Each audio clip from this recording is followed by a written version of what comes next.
Irmãos, vamos cantar um hino. Esse hino é muito necessário, duplamente necessário. É o hino 135. Chama Desperta, ó Santo.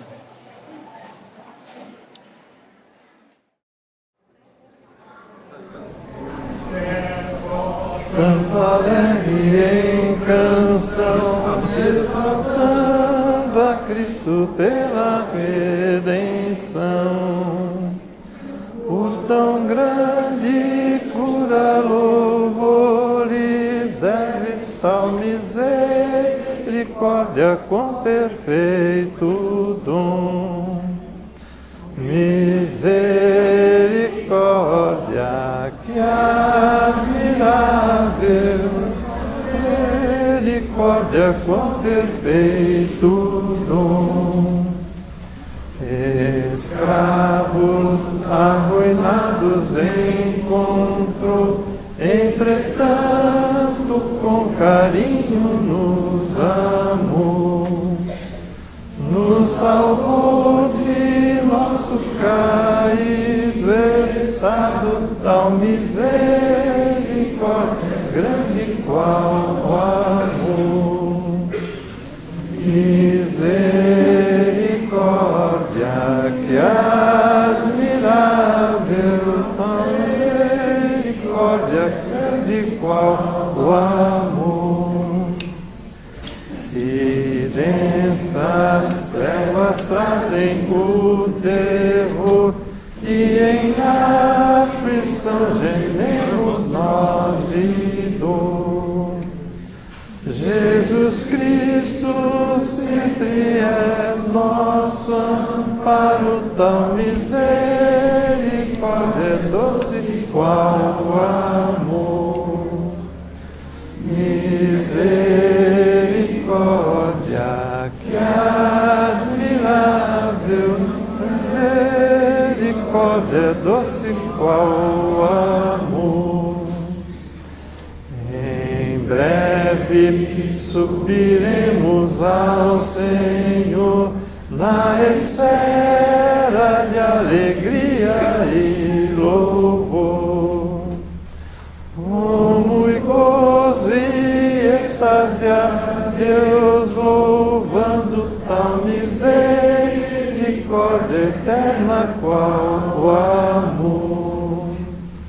Misericórdia que admirável, misericórdia eterna qual o amor. Vamos dar graças.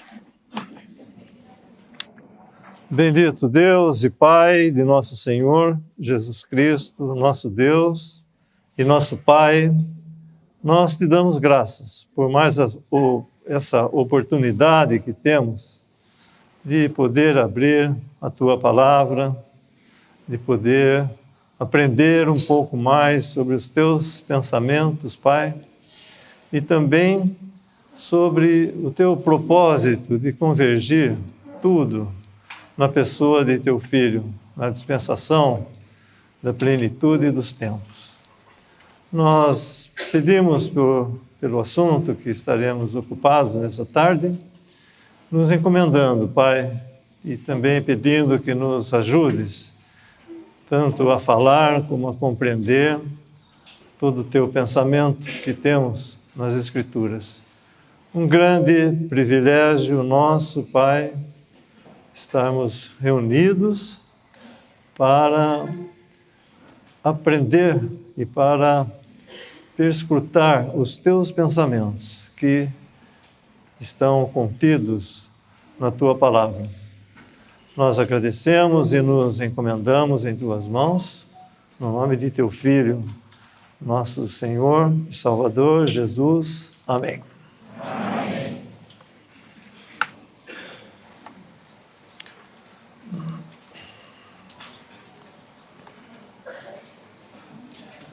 Há uma palavra que é usada algumas vezes no Novo Testamento e outras vezes ela contém, as passagens contêm o significado dessa palavra, e nós podemos nessa tarde pensar um pouco nisso. É muito oportuno, muito necessário para nós. Eu disse que esse hino era duplamente necessário por causa disso, porque primeiro para nos despertar, depois do almoço fica difícil nos manter acordados, mas também despertar o nosso ânimo, despertar essa fé que nós temos e que está correndo grande risco, principalmente nesses últimos dias que estamos passando aqui nesse mundo. Essa palavra é apostasia. A apostasia, ela significa que uma pessoa, ela professa crer em alguma coisa e, passado algum tempo, ela abandona aquilo que ela conheceu, achando que é uma coisa perversa, uma coisa que não serve para essa pessoa. E a apostasia cristã, ela tem esse significado de que muitas pessoas professam a fé em Cristo e depois abandonam essa fé que uma vez professou ter. O professar, quer dizer, disse que tinha essa fé. Mas essa pessoa às vezes passou, hoje de manhã, nesses comentários importantes que tivemos, nós vimos que a pessoa às vezes passa por muito tempo imitando as coisas que dizem respeito ao cristão, mas exteriormente. E depois, então, chega um dia que ela nega, mas nega não só categoricamente, mas formalmente, ela nega essa fé que um dia professou ter.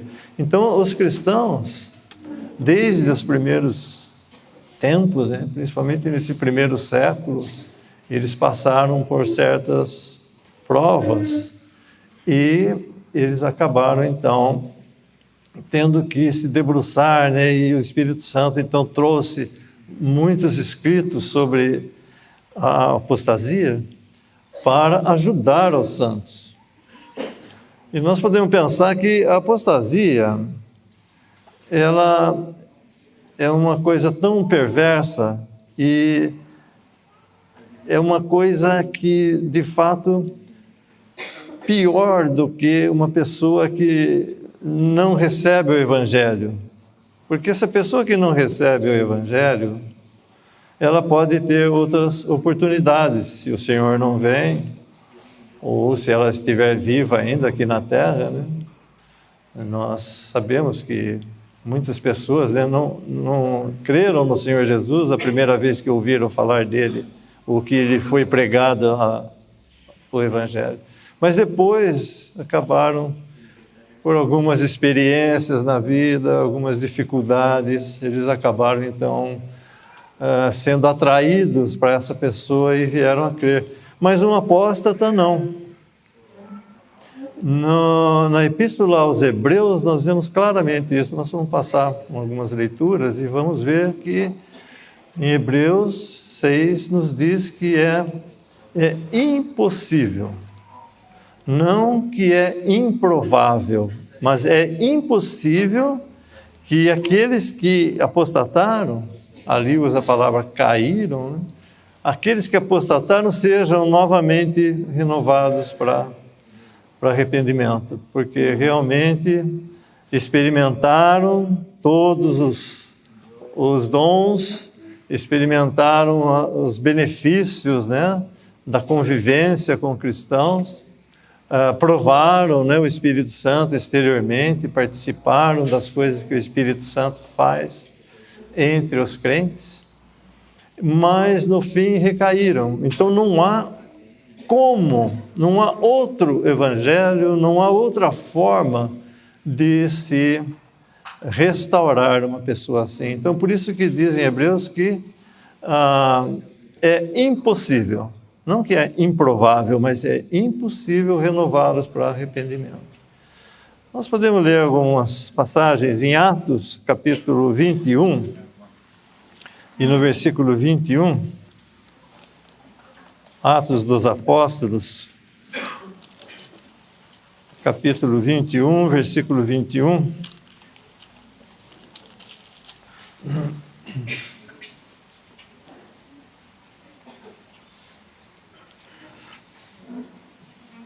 Podemos ler do versículo 20 também. Versículo 20 de Atos dos Apóstolos.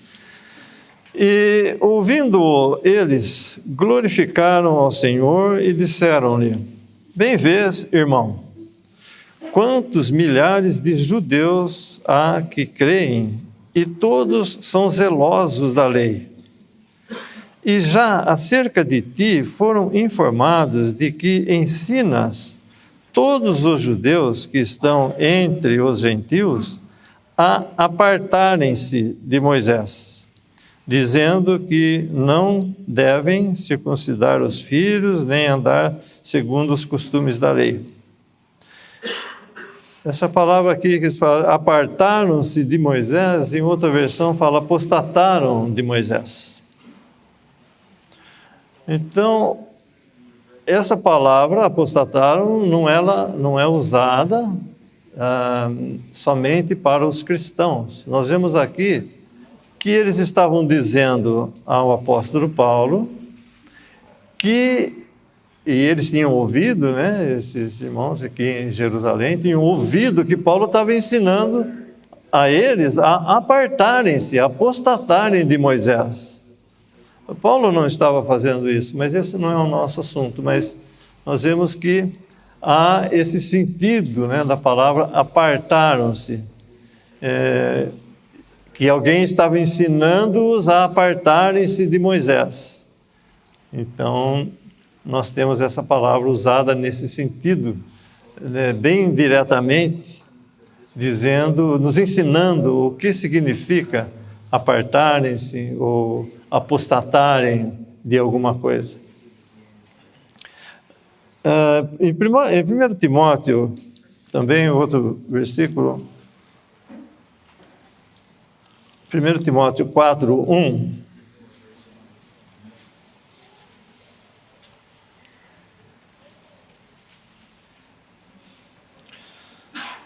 Timóteo 4:1, mas o Espírito expressamente diz que nos últimos tempos apostatarão alguns da fé, dando ouvidos a espíritos enganadores e a doutrinas de demônios, pela hipocrisia de homens que falam mentiras, tendo cauterizada a sua própria consciência, proibindo o casamento e ordenando a abstinência de manjares que Deus criou para os fiéis e para os que conhecem a verdade, a fim de usarem deles com ações de graças.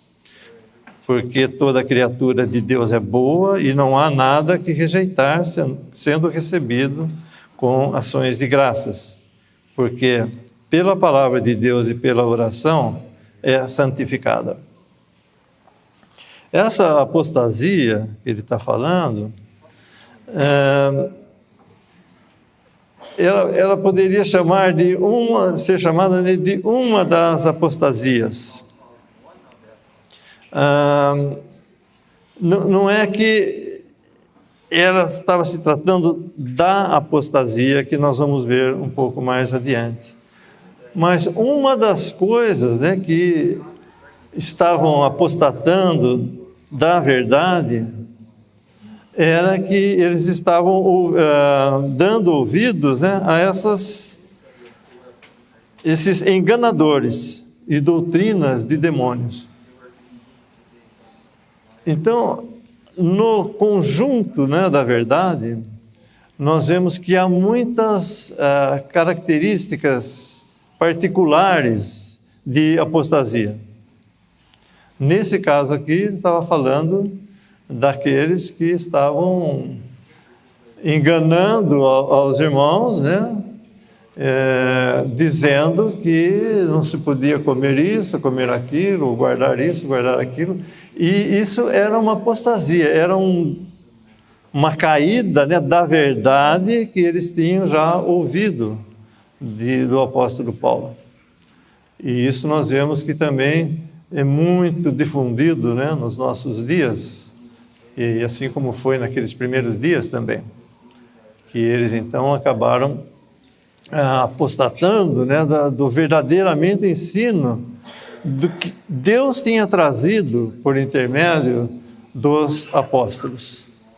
E havia então uma queda, né, nesse sentido de se apartarem da verdade, nesse sentido aqui, que aqui trata-se de alimentos e casamento e coisas que os homens saíram fora daquilo que foi proposto por Deus, pelos apóstolos.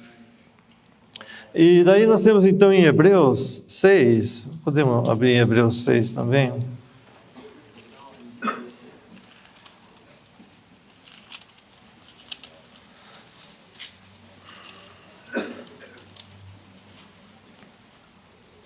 Hebreus 6, capítulo 6, versículo 4.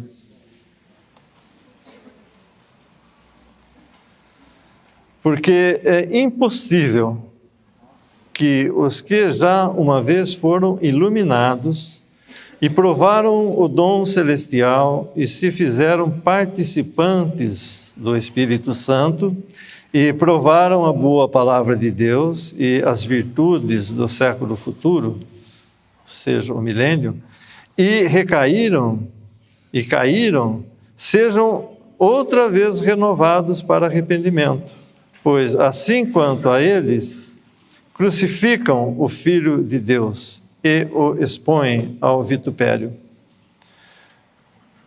E o restante também é interessante, mas talvez podemos parar nesse versículo. É impossível para eles se renovarem, porque caindo, depois de provar as coisas, eles não só conheceram exteriormente, mas eles participaram até das coisas do Espírito Santo, das virtudes do mundo vindouro, que é o milênio. E desde que o Senhor estava aqui, os judeus viram as virtudes do reino futuro, no milênio, na própria pessoa do Senhor Jesus. E depois, pregado assim grandemente, né, por muitas pessoas, esse evangelho, então eles provaram as coisas, sentiram, participaram, mas rejeitaram. Isso não serve para nós. E uma coisa interessante também, muito confundida pelos cristãos, é que eles participaram do Espírito Santo. Mas parece que não, mas é possível você participar do Espírito Santo entre os crentes. Aqui não diz que eles tinham o Espírito Santo habitado neles. A diferença é que no dia de Pentecostes, o dia que o Espírito Santo veio, ele pousou sobre cada um deles e encheu a sala. Então, isso mostra que o Espírito Santo veio para habitar em cada crente e também entre crentes. Então, participar do Espírito Santo é possível sim. Uma pessoa simplesmente está no regaço, né? Entrou na comunhão desses crentes, estão entre eles, participando do amor entre os irmãos, participando naqueles tempos, né, mais antigos, dos milagres que se faziam e tudo. Mas realmente era uma coisa exterior, eles não tinham nascido de novo. Não vieram a crer realmente, o que é um perigo e um aviso solene para os nossos amigos, né, que estão presentes, para os irmãos também, mas um aviso muito solene, porque é possível sim. E isso nós devemos ter cuidado de não ser apenas participantes exteriormente das coisas cristãs, mas realmente de coração, né, ter a fé em Cristo e conhecer, né, que nós possuímos o Espírito Santo pela fé. Depois de ter crido no Evangelho, nós então recebemos o Espírito Santo pessoalmente. Não nos contentemos apenas do Espírito Santo entre nós, o que é uma bendita coisa, certamente, mas nós queremos ter certeza do Espírito Santo habitando em cada um de nós. E isso, então, tornou-se uma coisa tão perigosa aqui, no caso, que eram os hebreus, né, os judeus, que o escritor de Hebreus realmente bateu muito nessa tecla, o capítulo 10 também, sobre o qual falaremos um pouco, porque era possível isso e eles tinham caído, ou seja, eles tinham apostatado. A apostasia, ela tem um significado mais profundo quando nós pensamos que um crente verdadeiro, ele nunca apostata da fé. Ele pode ter tropeços. Nisso nós temos exemplos como de Pedro, né, que tropeçou, chegou a negar o Senhor, mas ele era um verdadeiro crente, ele teve restauração para ele. Então, depois ele chorou amargamente, o Senhor se apresentou a ele, tudo, olhou para ele depois. Quando o Senhor ressuscitou, já apareceu a Pedro, diz as Escrituras. Houve a restauração, porque ele era verdadeiro, mas ele teve um tropeço. O motivo desse tropeço nos parece ser a confiança em si próprio. E isso pode acontecer com um verdadeiro crente, que acaba confiando em si próprio e tem uma queda. Então Deus permite, né? O Senhor permite uma queda para que ele possa enxergar, se arrepender e ser restaurado. Mas um incrédulo, quando ele apostata da fé, ele não tem vida, é impossível que ele seja restaurado novamente, ou que chegue a arrependimento. No caso dos judeus era muito sério isso, porque nós vemos que eles acabaram, esses que apostataram da fé, eles acabaram crucificando de novo a Cristo. Ou seja, eles deixaram o terreno daqueles que foram crucificados com Cristo para fazer parte daquele terreno daqueles que crucificaram a Cristo. Então,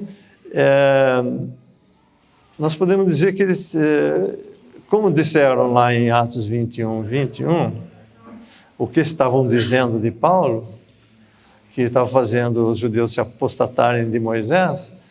Então, os que se apostataram, segundo o pensamento deles, de Moisés, depois estavam apostatando também de Cristo. E é interessante, ao eles saírem do hall do judaísmo e também para deixarem a culpa da morte de Cristo, tirar das suas mãos a culpa da morte de Cristo, eles passaram pelo batismo, em Atos capítulo 3. E eles passaram pelo batismo, o que era isso? Isso era formalmente abandonar aquele estado de coisas que eles tinham, aquela religião que já não era mais de Deus, um dia tinha sido, mas já não era mais. Eles apostataram, saíram daquilo para serem cristãos. Formalmente, eles saíram para se tornar cristãos através do batismo. E agora, em Hebreus, eles estão deixando a Cristo e deixando essa comunhão em que eles entraram, eles deixaram isso, talvez para voltarem às suas sinagogas, para terem uma vida judaizante de novo. Voltar à lei, desprezando a graça de Deus. Então, formalmente, né, eles estavam com esse risco de apostatarem daquilo que eles professaram um dia e que entraram pelo batismo. Esses poucos exemplos citados são o que nós podemos chamar de apostasias. Não é a apostasia. São apostatar de princípios, de coisas que eles professavam ter um tempo e depois deixaram. Nós podemos também agora ler um versículo em 2 Tessalonicenses.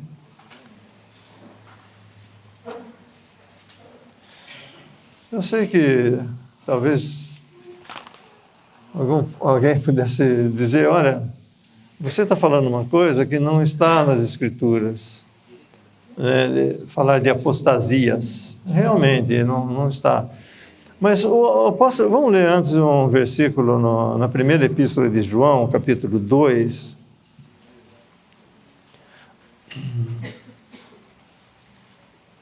Primeira epístola de João, capítulo 2, versículo 18.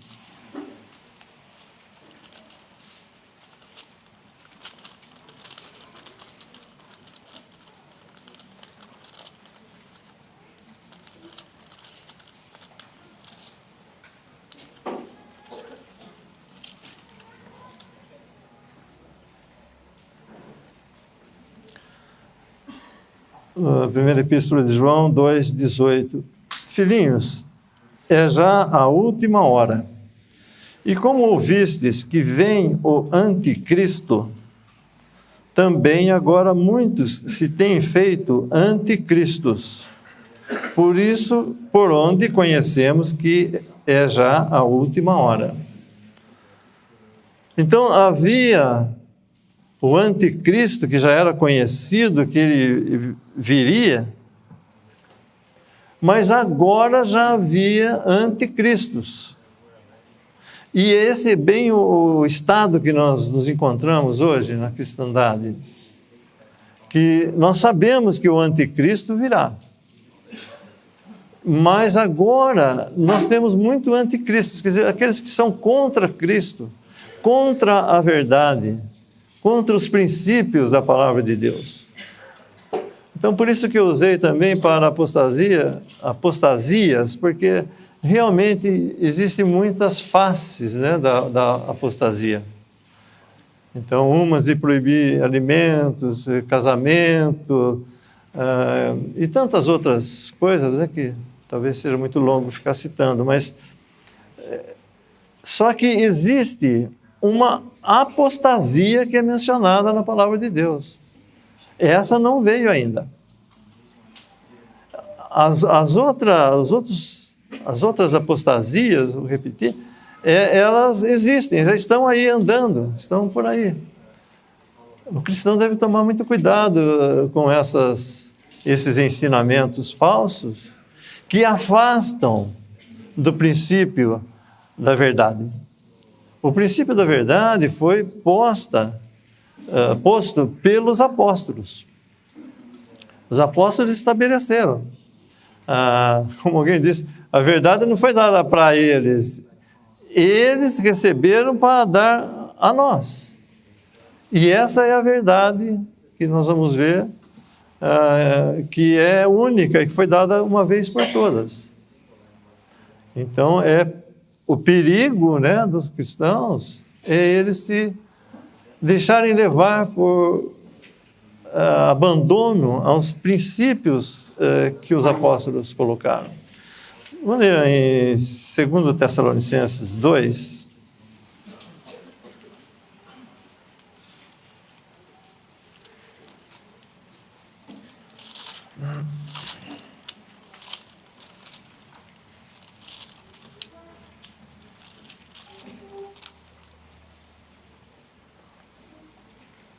o versículo 3 em diante.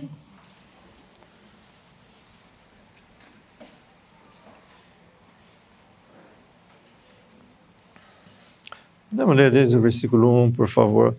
Ora, irmãos, rogamo-vos pela vinda de nosso Senhor Jesus Cristo e nossa reunião com Ele, que não vos movais facilmente do vosso entendimento, nem vos perturbeis, quer por espírito, quer por palavra, quer por epístola, como de nós, como se o dia de Cristo estivesse já perto.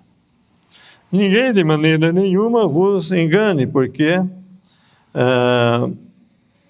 não será assim, nem sem que antes venha a apostasia, e se manifeste o homem do pecado, o filho da perdição, o qual se opõe e se levanta contra tudo que se chama Deus ou se adora, de sorte que se apresentará como Deus no templo de Deus, querendo parecer Deus.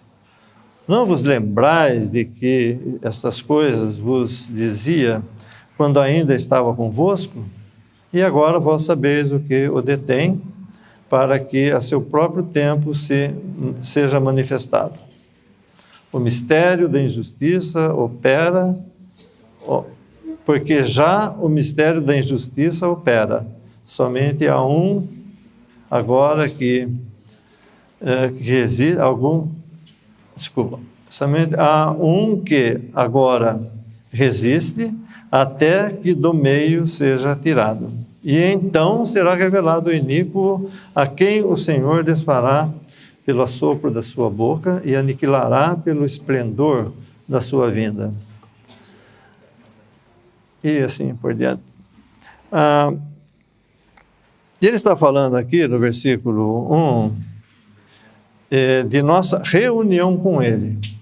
Portanto, esse versículo 1, fora do que muito tempo se cria, não é a vinda do Senhor aqui nesse mundo para juízo, mas ainda trata-se do arrebatamento, porque fala da nossa reunião com Ele. No versículo 2, ele fala de não se mover facilmente do entendimento, nem vos perturbeis por qualquer espírito, palavra e qualquer coisa, como se procedessem dos apóstolos. Como, no final do versículo, como se o dia do Senhor, aqui eu creio que a melhor tradução seria o dia do Senhor, estivesse já chegado. Então, eles estavam dizendo que aquilo que eles estavam passando, as provas e as angústias, tudo que havia ali, é porque já tinha chegado o dia do Senhor.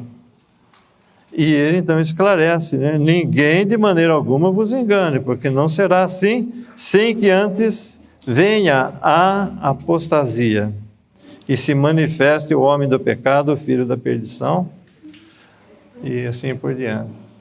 Então, aqui ele não fala de uma apostasia, de umas apostasias, de abandonos de certos princípios, mas ele fala de uma apostasia, a apostasia. Essa apostasia não chegou ainda. E essa apostasia se dará no fim, depois do arrebatamento da igreja.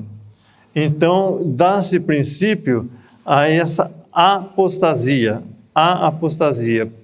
que ela vai culminar somente na metade da semana, da 70ª semana de Daniel, que nós lemos em Daniel 9.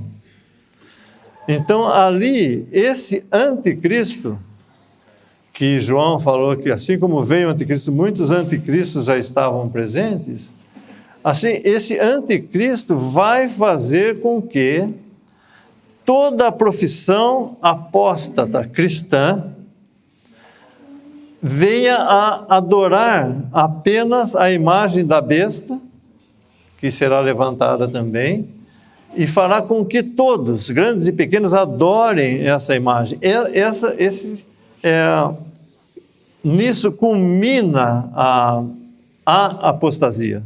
Quando acontecer isso, que a igreja já não estará aqui nesse mundo. Mas, até chegar aquele dia, que haverá então essa apostasia total, porque não só cristãos vão apostatar, mas judeus também. Nesse tempo, no princípio das dores e tudo, será pregado o evangelho do reino, e muitos também acharão que então o anticristo que está lá em Jerusalém, ele é o Cristo, e vão querer adorá-lo, mas depois esse mesmo anticristo faz com que até eles mesmos adorem a besta. Então isso é a completa apostasia que haverá aqui nesse mundo. Então, daí sim vem o dia do Senhor, e que Ele vem para eliminar seus inimigos e estabelecer o seu reino milenar aqui na Terra. Então, essa é chamada a apostasia. Mas enquanto não vem esse dia, os apóstolos e os escritores, né, das epístolas, que não foram só apóstolos que escreveram as epístolas, e eles estão prevenindo, estão avisando, alertando aos crentes para que não caiam nesse engano.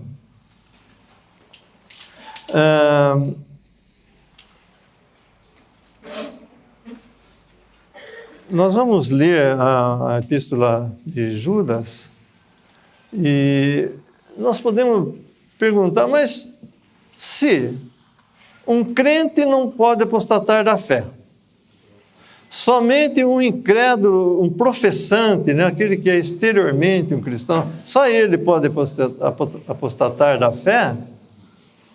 Por que razão nós temos epístolas como 2 Pedro e Judas?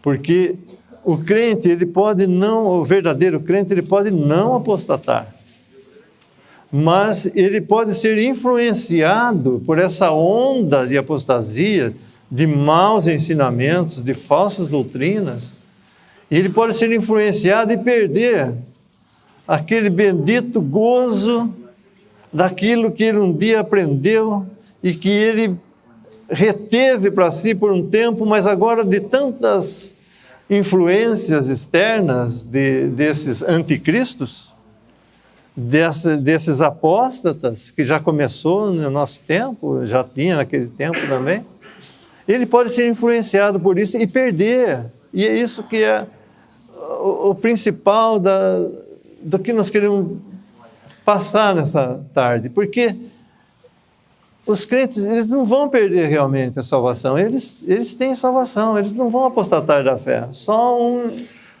um professante incrédulo, ou que só professa a fé cristã, é que pode, então, apostatar. Mas podemos ser influenciados por essas coisas.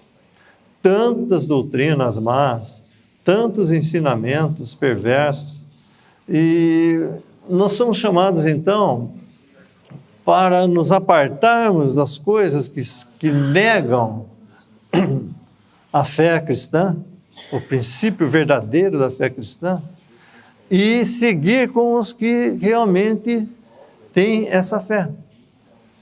E isso é muito importante para nós nos nossos dias, porque facilmente nós poderíamos não apostatar, mas nós temos quedas, né? Ou nós podemos, como o próprio Pedro fala, né? Tropeços, nós podemos ter tropeços na vida cristã que vai tirar essa bendita alegria de ser cristão, dessas bênçãos que nós temos como cristãos, e ficar em dúvida, será que é isso mesmo? Será que não é? Não. Então nós vamos ver no final da epístola de Judas como realmente nós podemos preservar, o que nos ajuda a preservar essa fé santíssima de que fala Judas. Podemos ler, então, a Epístola de Judas?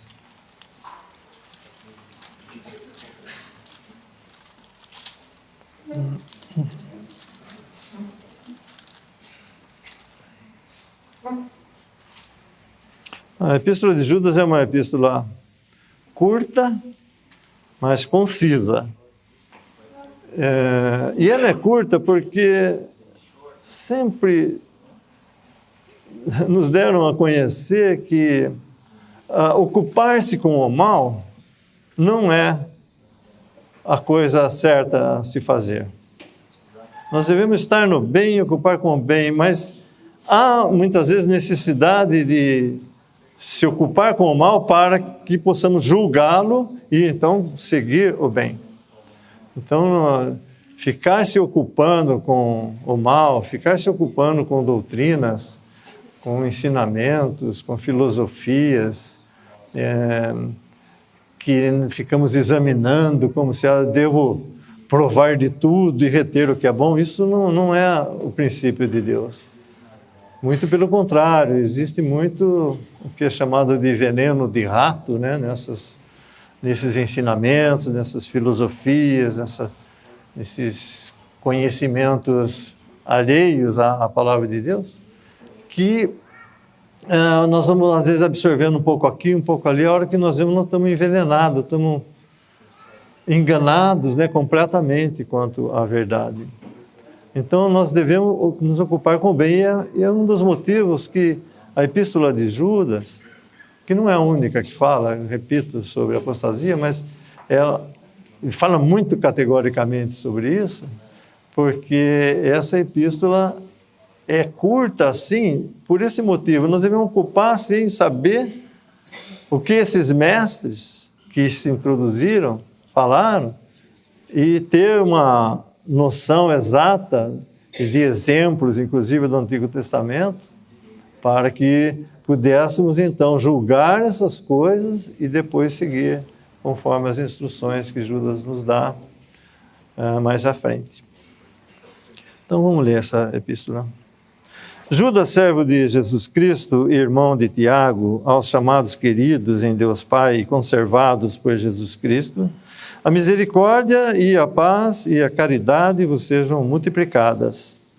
Amados, procurando eu escrever-vos com toda diligência acerca da comum salvação, tive por necessidade escrever-vos e exortar-vos a batalhar pela fé que uma vez foi dada aos santos, porque se introduziram alguns que já antes estavam escritos para este mesmo juízo, homens ímpios que convertem em dissolução a graça de Deus e negam a Deus, único dominador e Senhor nosso, Jesus Cristo. Mas quero lembrar-vos, como a quem já uma vez soube isto, que, havendo o Senhor salvo um povo, tirando-o da terra do Egito, destruiu depois os que não creram.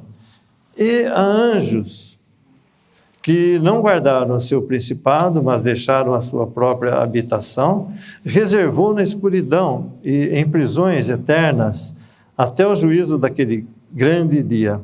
Assim como Sodoma e Gomorra e as cidades circunvizinhas, que, havendo se corrompido como aqueles, e ido após outra carne, foram postas, por exemplo, sofrendo a pena do fogo eterno.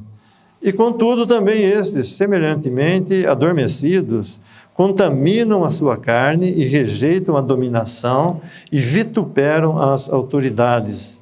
Mas o arcanjo Miguel, quando contendia com o diabo e disputava a respeito do corpo de Moisés, não ousou pronunciar juízo de maldição contra ele, mas disse: o Senhor te repreenda. Eles, porém, dizem mal do que não sabem, e naquilo que naturalmente conhecem, como animais irracionais, se corrompem. Ai deles, porque entraram pelo caminho de Caim e foram levados pelo engano do prêmio de Balaão, e pereceram na contradição de Coré. Estes são manchas em vossas festas de caridade, banqueteando-se convosco e apacentando-se a si mesmos, sem temor. São nuvens sem água, levadas pelos ventos de uma para outra parte. São como árvores murchas, infrutíferas, 2 vezes mortas, desarraigadas. Ondas impetuosas do mar, que escumam as suas mesmas abominações, estrelas errantes para os quais está eternamente reservada a negrura das trevas. E destes profetizou também Enoque, o 7º depois de Adão, dizendo: eis que é vindo o Senhor com milhares de seus santos, para fazer juízo contra todos e condenar dentre eles todos, os ímpios, por todas as suas obras de impiedade que impiamente cometeram e por todas as duras palavras que ímpios pecadores disseram contra ele. Estes são murmuradores, queixosos da sua sorte, andando segundo as suas concupiscências, e cuja boca diz coisas muito arrogantes, admirando as pessoas por causa do interesse. Mas vós, amados, lembrai-vos das palavras que foram preditas pelos apóstolos de nosso Senhor Jesus Cristo, os quais vos diziam que no último tempo haveria escarnecedores que andariam segundo as suas ímpias concupiscências. Estes são os que causam divisões sensuais, que não têm o Espírito.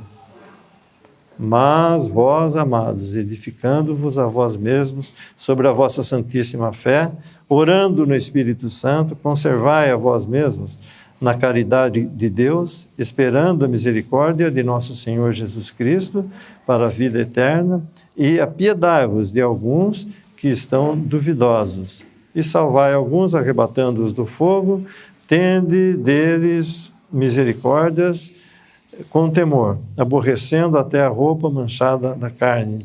Ora, aquele que é poderoso para vos guardar de tropeçar e apresentar-vos irrepreensíveis com alegria perante a sua glória, ao único Deus Salvador nosso, por Jesus Cristo, nosso Senhor, seja glória e majestade, domínio e poder antes de todos os séculos, agora e para todos sempre. Amém.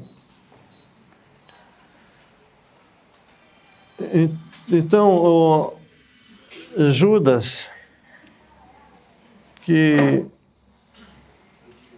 de maneira nenhuma queria levantar alguma discussão sobre o assunto, mas que parece ser, ele diz que é irmão de Tiago, e parece que esse Judas aqui não era apóstolo, logicamente, nem Judas Iscariotes e nem o outro Judas, mas ele era irmão de Tiago, e o que parece, esse Judas era o irmão do Senhor.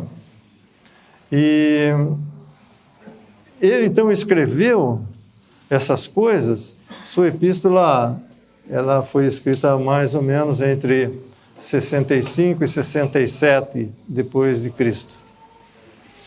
Portanto, foi antes, né, da invasão de Roma a Jerusalém.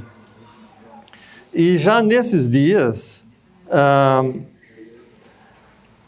tinha introduzido homens, né, sorrateiramente, e banqueteando convosco, quer dizer, eles estavam em comunhão exterior entre os crentes, mas eles estavam disseminando má doutrina.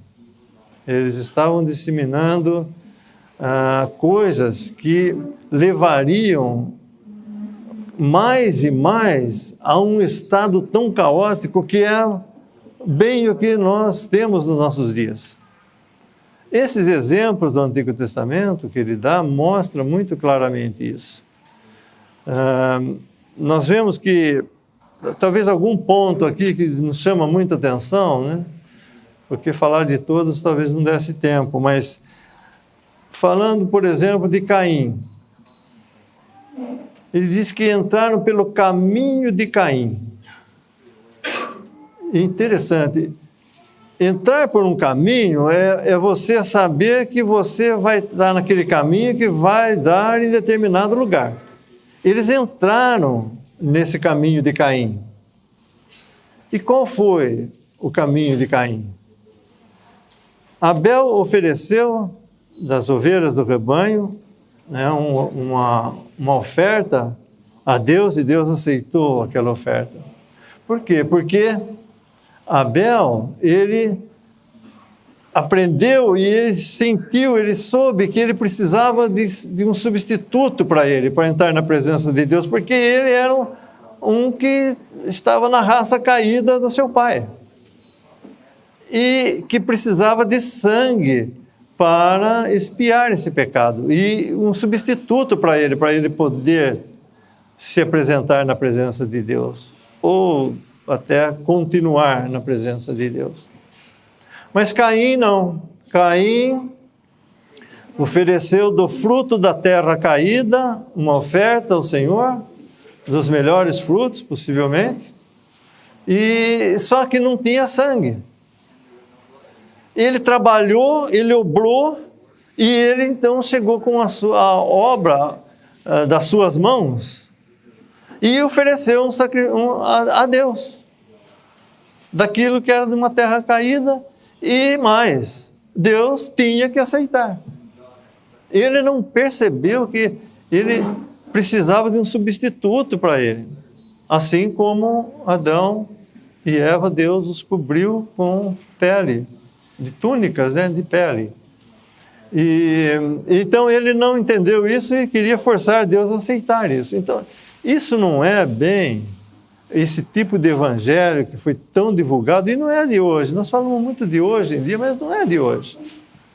Quantas doutrinas más surgiram já no primeiro século, e negando esse princípio que os apóstolos tinham posto, que redenção, remissão é só pelo sangue. Então apresentam um evangelho sem sangue, e até acham ruim quando se fala de sangue. Oh, que coisa asquerosa. Não, o sangue de Cristo é que limpa, tira os nossos pecados. Quando o Senhor morreu, o soldado feriu o seu lado, saiu sangue e água. Por quê? Porque são agentes purificadores. O sangue tira o pecado, a água purifica, mas o sangue tira o pecado. Então, esse é o evangelho, né, que é o que os apóstolos deixaram. O evangelho que tem como prioridade o sangue de Cristo que foi derramado de uma vez por todas. Então entrou por esse caminho de Caim, esses homens, esses enganadores, entraram pelo caminho de Caim. Aí ele fala,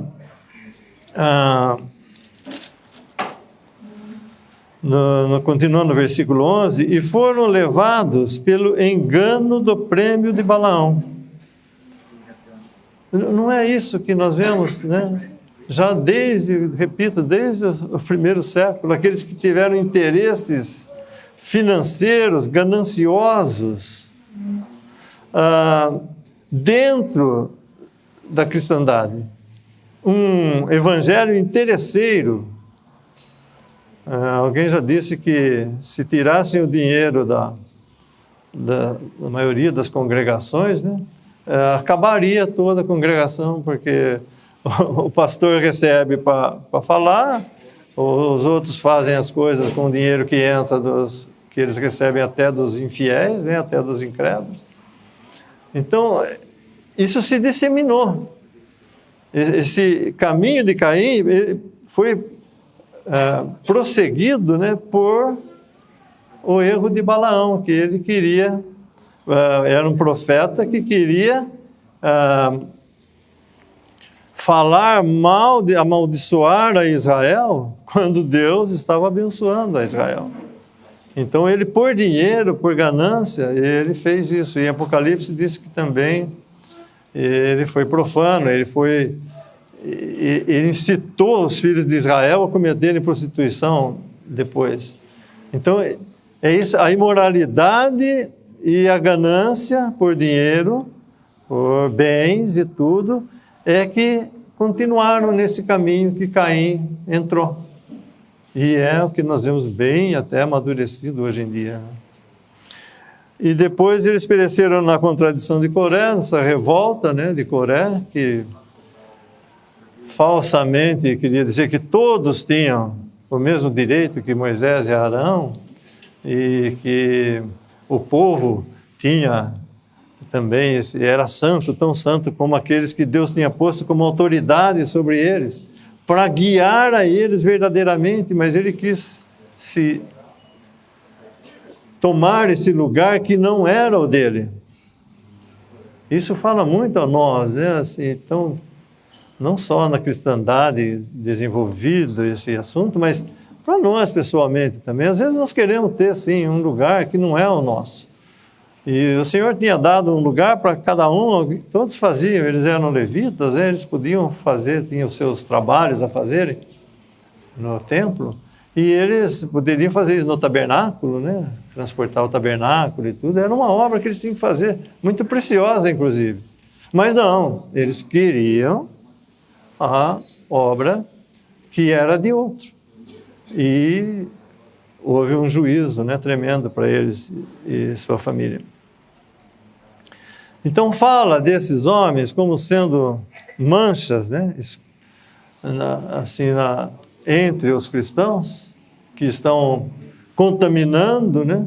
E repito, o problema disso não é só não cair na apostasia, mas é não ser influenciado por essas coisas e deixar esse gozo, então, que nós vemos no final da epístola.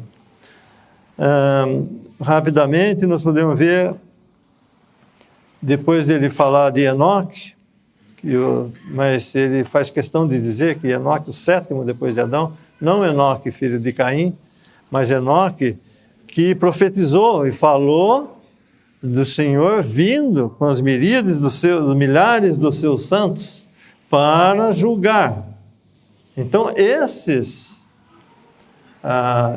malfeitores, eles não ficarão sem juízo, virá um juízo para eles. E não é gozo para nós pensar nisso, mas é a justiça de Deus que vai cumprir a sua palavra e vai julgar essas pessoas que estão influenciando as pessoas para seguirem a Satanás e estão também alcançando alguns dos verdadeiros crentes para tirar-lhes aquilo que é tão caro a eles, a pessoa de Cristo, todo o conjunto da verdade, que ele chama de fé aqui. E nessa profecia de Enoque, nós vemos no final do versículo 14, eis que é vindo o Senhor com milhares de seus santos. Como que é vindo com milhares de seus santos, se esses santos estivessem na terra? Não. Esses santos foram tomados no arrebatamento. Eles foram levados e quando o Senhor vier, então, para subjugar seus inimigos, estabelecer seu reino, os seus santos estarão com ele. A igreja é essa coisa maravilhosa, esse mistério que estava oculto em Deus, e fazer de Cristo centro, né, de todas as coisas, fazer conhecido Cristo como centro de todas as coisas, dado como cabeça à igreja, para a igreja, como fala em Efésios. Ele não é a cabeça da igreja ali, ele é a cabeça da igreja, mas ali em Efésios ele está falando de todas as coisas, de Cristo, as glórias de Cristo e tudo, e ele encabeça todas as coisas e foi dado à igreja. Ela está junto com ele em todas essas bênçãos. Então aqui nos fala de um momento de vir com seus santos, de julgamento, mas antes eles foram arrebatados, eles estavam com Cristo já no céu, em glória.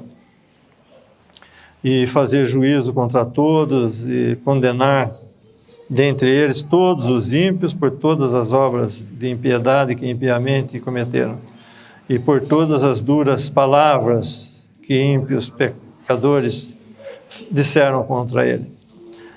Então, no final da epístola, nós vemos uma coisa bem rápida.